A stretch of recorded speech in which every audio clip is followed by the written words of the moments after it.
Saudara dan saudari yang terkasih, dalam dunia yang semakin materialistis dan hedonis ini, tawaran yang dikatakan Injil tadi untuk memikul salib tentu menjadi tidak populer. Beragam masalah pelik kita hadapi dalam peristiwa keseharian, termasuk yang ditegaskan dalam bacaan pertama kitab Ulangan tadi, bahwa Tuhan tidak hanya memberikan kehidupan dan keberuntungan, melainkan juga kematian dan kecelakaan. Artinya, memang ada persoalan-persoalan, permasalahan yang kita hadapi. Tetapi, persoalan dan permasalahan yang kita hadapi tergantung bagaimana kita melihatnya.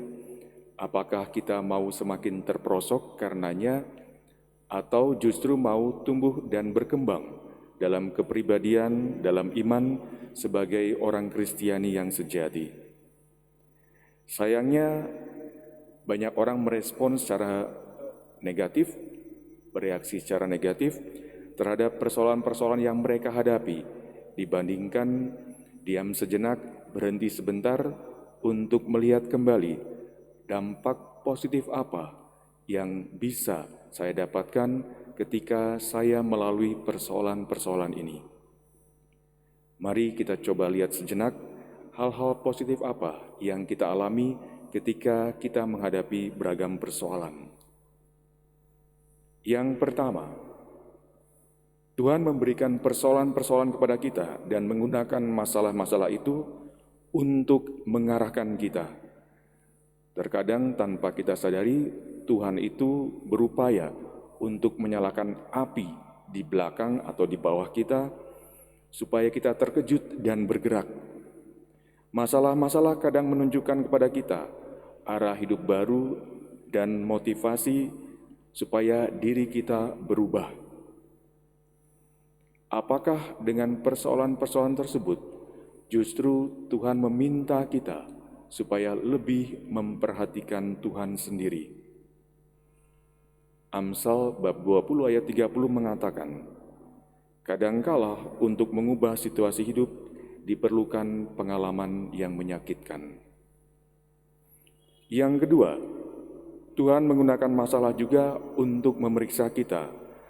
Manusia itu seperti layaknya, kalau kita tahu, teh celup. Bapak Ibu nanti di rumah silakan tuangkan segelas air hangat atau air panas, kemudian masukkan teh celup, baru teh itu akan bereaksi. Mari kita tempatkan seseorang dalam beragam permasalahan yang pelik, baru akan ketahuan siapa orang itu sebenarnya.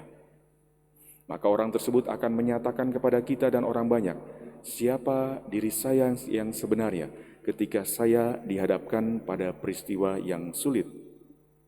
Pertanyaannya adalah, apakah Tuhan pernah memberikan cobaan melebihi kemampuan kita? Dan apakah yang disingkapkan dari persoalan-persoalan tersebut? Surat Rasul Yakobus bab 1 ayat 2-3 mengatakan, supaya kita berbahagia apabila kita jatuh ke dalam berbagai macam pencobaan. Yang ketiga adalah Tuhan menggunakan persoalan-persoalan untuk mengoreksi kita. Banyak pelajaran hidup yang kita dapatkan justru ketika kita melalui pengalaman sakit dan kegagalan. Contoh saja, kalau di rumah ada anak kecil, lalu seorang ibu berupaya memperingatkan, jangan dekat-dekat bermain dengan dekat dengan api, air panas atau teko yang panas. Ketika si anak itu menyentuh tidak sengaja teko yang panas, baru dia kaget dan menyadari sesungguhnya apa makna dari kata-kata ibunya. Jangan bermain dekat dengan teko yang panas atau dengan api. Seringkali kita belajar sesuatu, menghargai sesuatu justru karena kita kehilangan sesuatu. Misalnya, peristiwa sakit membuat kita lebih menghargai kesehatan. Putusnya relasi dengan seseorang membuat kita lebih menghargai relasi dengan orang lain, supaya tidak terlepas dan tidak putus. Mazmur bab 119 ayat 71 mengatakan, bahwa aku tertindas itu baik bagiku, supaya aku belajar dari ketetapan-ketetapan-Mu. Yang keempat, Tuhan menggunakan persoalan-persoalan untuk melindungi kita, yang kita sebut sebagai blessing in disguise. Persoalan yang kita hadapi saat ini sebenarnya mau melindungi dan menjaga kita dari kemalangan atau kerugian yang menimpa kita pada saat yang belum kita ketahui. Seorang bapak dijauhkan dari rekan-rekan di kantornya dan pada akhirnya dipecat oleh atasannya karena tidak mau melakukan tindak korupsi berjamaah. Setelah itu dia keluar. Beberapa tahun kemudian dia baru menyadari ketika mendengar berita bahwa atasan dan beberapa rekan di kantornya itu ditangkap polisi karena tindakan korupsi. Pada saat itulah istrinya berkata, "Untung saja kamu dipecat, mungkin Tuhan mau berbicara sesuatu." Yusuf pada Kejadian bab 50 ayat 20 berkata demikian, Allah menjadikan Yusuf mengalami pengalaman yang menyedihkan dan menyakitkan, dijauhkan dari saudara-saudaranya. Untuk apa? Untuk suatu kebaikan, yaitu membuat bangsa yang besar.